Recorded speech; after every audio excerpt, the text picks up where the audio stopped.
In the name of Allah who is merciful and most beneficent, Assalamu alaikum. Today my topic is The Fall of the House of Usher by Edgar Allan Poe. एक short story है जिसको आज हमने discuss करना है. Character list of this story. Important characters are given as below. Unnamed narrator, Roderick Usher जो कि हमारी स्टोरी का हीरो है, और मैडलिन सिस्टर ऑफ रॉड्रिक. और इन दोनों बहन भाइयों की ये स्टोरी है, बल्कि हम यूँ कहेंगे एक फैमिली की स्टोरी है जिसका नाम उशर है.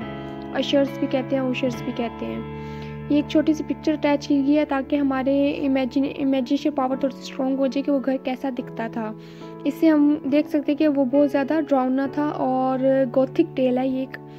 नेक्स्ट हम डिस्कस करते हैं theme of the fall of the house of Usher. ये स्टोरी कैसी फैमिली की है? ऐसी फैमिली है जिसमें कोई ज़्यादा लॉन्ग लास्टिंग तक रह नहीं सकता. मीन्स टू से डेथ रेट जो है ना इस फैमिली का बहुत ज़्यादा है. एक ख़ानदान है, एक फादर है, उसका एक सन है. फादर की डेथ हो जाएगी, फिर वो सन जो होता है वो आगे अपने ख़ानदान को चलाता है, फिर उसकी डेथ होगी, फिर उसका सन आएगा. इस तरह से करके ये साइकिल चलता रहता है. ये अशर जैन की फैमिली में एक बार ट्विंस होते हैं, रॉड्रिक और मैडलिन. होता कुछ ऐसे है कि जो मैडलिन होती है उसको एक डिजीज़ होती है, कैटालेप्सी कह सकते हैं, उसे कैटालेप्सी कहा जाता है. वो दोनों ट्विंस होते हैं, दोनों बहन भाई में बहुत सारा प्यार होता है. लेकिन जो मैडलिन होती है उसकी डेथ हो जाती है.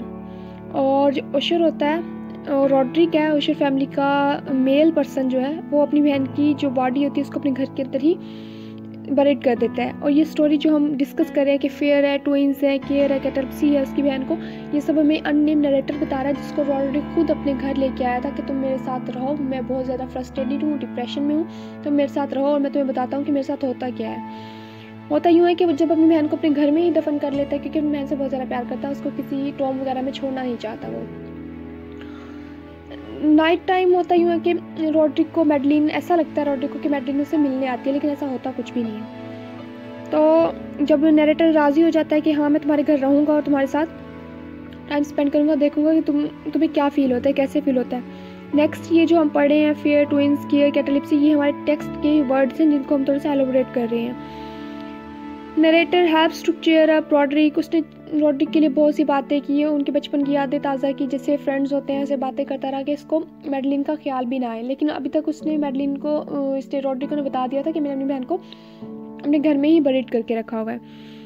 रात होती है तो जो रॉड्रिक का फ्रेंड होता है वो अलग रूम में होता है, रॉड्रिक अलग रूम में होता है. जो रॉड्रिक का फ्रेंड है नरेटर हमारा, वो पढ़ता है रीड मैड ट्रिस्ट, एक शॉर्ट स्टोरीज होती है जो कि मेडिवल्स में के रोमांसिस में से बिलोंग करती हैं. उसको लिखा था बाय सर लिसियोंट में. ये एक टीचर सर थे, उन्होंने ये एक छोटी सी रोमांटिक शॉर्ट स्टोरी थी जो लिखी थी, जिसको नाइट टाइम फ्री टाइम को अपने स्पेंड करने के लिए रॉड्रिक का फ्रेंड पढ़ रहा था. लेकिन उसे ना थोड़ी देर बाद साउंड तो सुनाई देता है जैसे कुछ हो रहा है, तो वो पहले इग्नोर करता है उस साउंड को. लेकिन उसे फिर यूँ भी फील होता है जैसे रॉड्रिक अपनी चेयर पे बैठा होता है, वो एक विंडो के दूसरी साइड पे बैठा होता है. उसे लगता है कि ना रॉड्रिक अपनी चेयर पे शेक कर रहा है, थोड़ा सा हिल रहा है और अपने आप को कुछ ना कुछ बुड़बुड़ा रहा होता है. वो मीन्स टू ममरिंग जैसे होता है, हम मैटूरिंग भी कहते हैं, ममर्स जैसे कहते हैं, वो कर रहा होता है, थोड़ा सा अपने मुँह में बोल रहा होता है.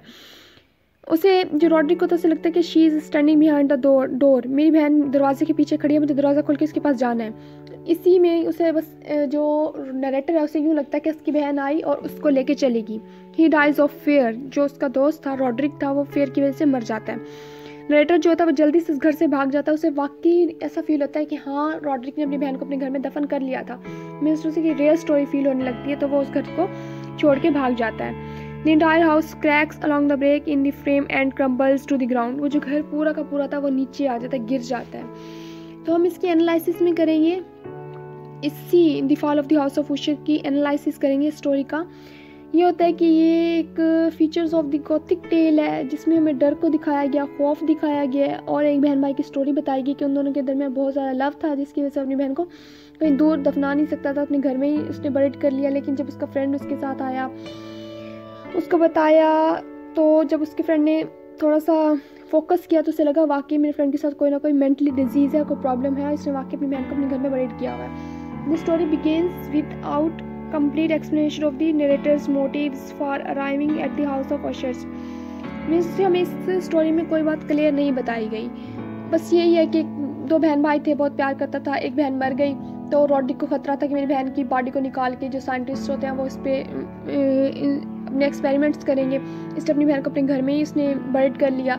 लेकिन जब ज़्यादा फ्रस्ट्रेशन हुई, ज़्यादा डिप्रेशन में जाने लगा, तो उसने ये बात अपने फ्रेंड के साथ डिस्कस की और फ्रेंड ने देखा कि वो जो हाउस था वो आखिर में गिर गया, ज़मीन के साथ बिल्कुल ज़मीन बोस हो गया, वो गिर गया हाउस। तो ये हमारे स्टोरी का एनालिसिस है। लेकिन एडगर पोलो ने हमें एक चीज़ ये बताई है इसमें एनालिसिस में हम ये करेंगे, फॉल्स परसेप्शंस थी उसकी। हाउस तो लास्ट में गिरा तो गिरा, लेकिन रॉड्रिक को ऐसा लगता था कि मेरी बहन आती है, लेकिन ऐसा होता नहीं है रियल में। तो ये भी एक मेन पॉइंट बताया हमें एडगर एलन पो ने कि ऐसा उसको फील होता था जैसे इल्यूजन्स होते हैं, लेकिन ऐसा कुछ था नहीं। तो ये थी आज की हमारी शॉर्ट सी story, the fall of the house of Usher. I hope that you like it and you understand it.